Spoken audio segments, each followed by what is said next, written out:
Our cheats have been added to the cheats folder in the hard drive, so I'm going to go back to retroarch, pt retroarch .config retroarch again, and we already have a thumbnails for the original games, and well, no other external ones at the moment. So this is where we're going to basically extract our box art for each of our emulators. So I have all of these, and then I still have Super Nintendo downloading, and the main box art and Sega Mega Drive also failed on their download, so I'll work with these for now.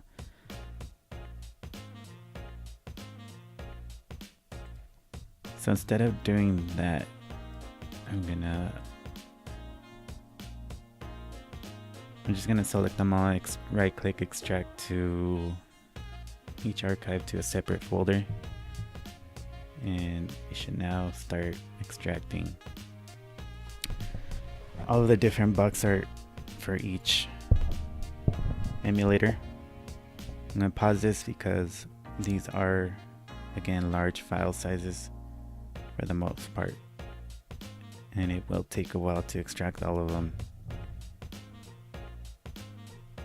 The process is now done, and I have all of these different folders for box art, so we need to go into each one and open them and drag these files onto the original root folder. So just drag this and drag it up to this tab, go back to the original, and we can delete this one since it's empty, and we have to do that over and over. So highlight all the folders, drag into the root folder, click on the root folder. We can now delete that extra one, and that way when we drag this to the thumbnails folder, when you open it, retroarch should read the box art for those games. Well, that's working. I'm gonna do one more. Just copy these into the root folder, go back to the root folder to delete the original folder, and now I can drag this onto there. And if we open one, well, we gotta let it finish extracting, but we should have our 3 folders there.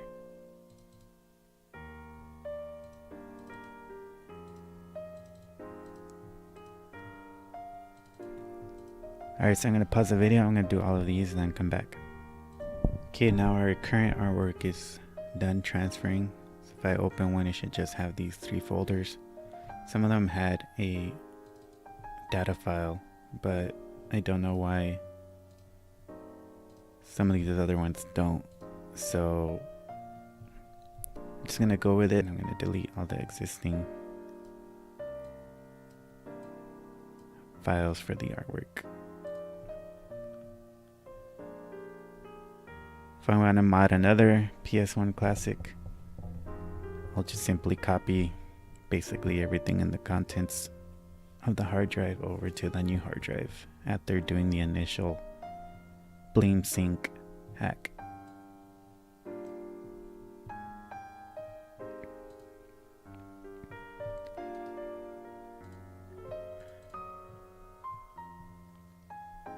So right there you can see how much file space those folders took. It was like 3 something gigs just on box art alone. So just to recap, we started off by installing the Bleemsync hack onto a portable USB hard drive. I'm using a solid state 3.0 512 gigabyte solid state drive. We attempted to use exFAT file format, but it didn't work. So I downloaded the GUI format.exe utility and used that to format it in FAT32. Once we did that, the PlayStation 1 Classic picked up the hard drive and did the initial PS1 hack. From here, we took our hacked PS1 Classic and plugged it into the computer. We went to this link, plugged in only the hard drive into the second player port, plugged in the PC. From there, we connected our PlayStation 1 Classic to the computer from the micro USB to the USB on our computer. We plugged in our hard drive to the second player port, and we went to this link. I don't have the PS1 Classic connected at the moment, but this link allowed us to install our own PlayStation games onto the PS1 Classic. Once we installed our games, we ran an initial test on our PS1 Classic and the game seemed to work. Although there were some games that were kind of weird and didn't run correctly or didn't even show a box art.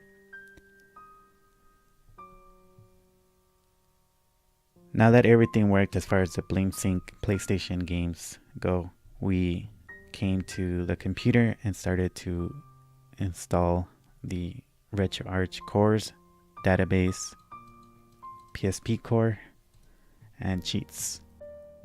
I'm still downloading some of the artwork. As you can see from the website, there's low bandwidth speed.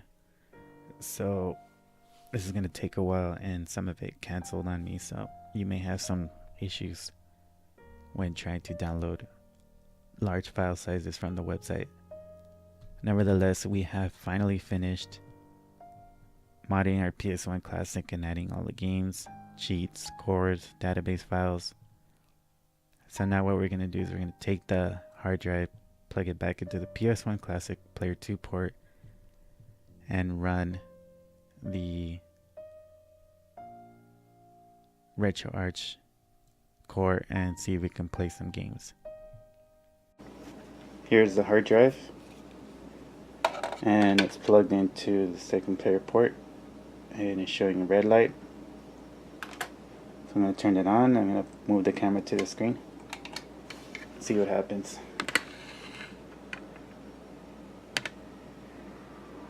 So it's turning on, and this time we're going to choose RetroArch.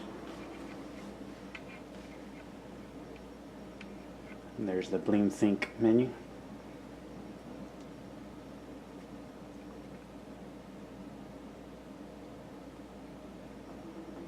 So I'm going to choose RetroArch.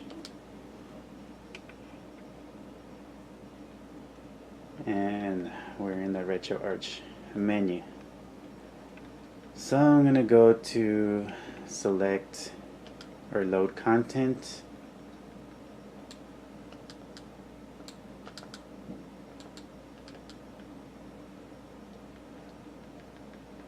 Okay, so I'm going to go load content. I'm going to go to start directory. I'm going to hit this slash. I'm going to go down to media, which is our hard drive, and then I'm going to choose RetroArch games, and I'm going to pick from the directory. Let's just try Star Fox.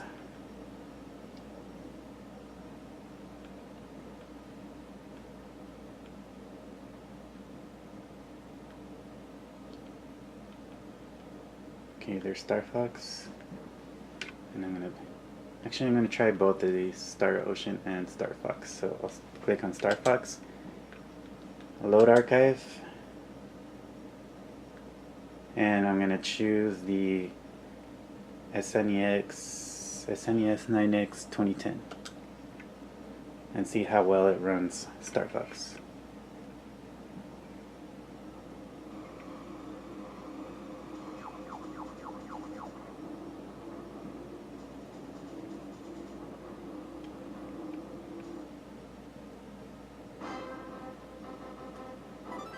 So it seems to be running great, no lag at all.